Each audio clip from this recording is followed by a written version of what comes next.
అది హజ్ కానీ, అది తిరుపతి కానీ, అది జెరూసలం కానీ ఇక్కడ జెరూసలం యాత్రకు సబ్సిడీ ఇవ్వద్దని బీజేపీ మేఘాలయలో నార్త్ ఈస్టర్న్ స్టేట్లో ఇవ్వమని మేనిఫెస్టోలో చెప్పారు.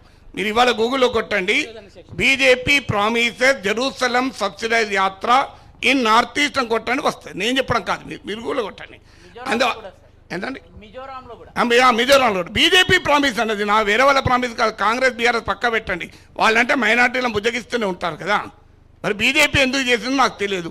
నేను బీజేపీ చేసినా, బీఆర్ఎస్ చేసినా, కమ్యూనిస్టులు చేసినా మతపరమైన యాత్రలకు ప్రభుత్వ సొమ్ముతో సబ్సిడీ ఇవ్వకూడదు.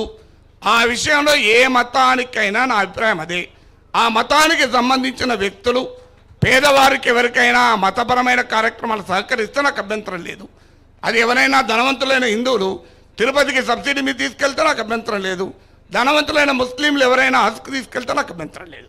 అందువల్ల నా అభిప్రాయం, రాజ్యం ఎప్పుడు కూడా మతపరమైన యాత్రలకు సబ్సిడీ ఇవ్వకూడదు. ఇవ్వాల్సింది అల్పాహార పథకము పిల్లలకు, మధ్యాహ్నం భోజనం మంచిగా పెట్టండి పిల్లలకు.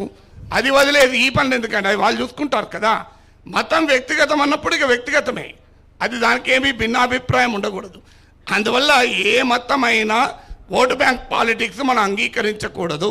ఎందుకంటే రాజకీయాలు ఎప్పుడు కూడా మతం ఆధారంగా కాకుండా ప్రజల దైనందిన సమస్యల ఆధారంగా రాజకీయాలు ఉండాలి. అలా ఉన్నప్పుడే రాజకీయం సరిగా ఉంటుంది, లేకపోతే రాజకీయం దారి తప్పే ప్రమాదం ఉంటుంది.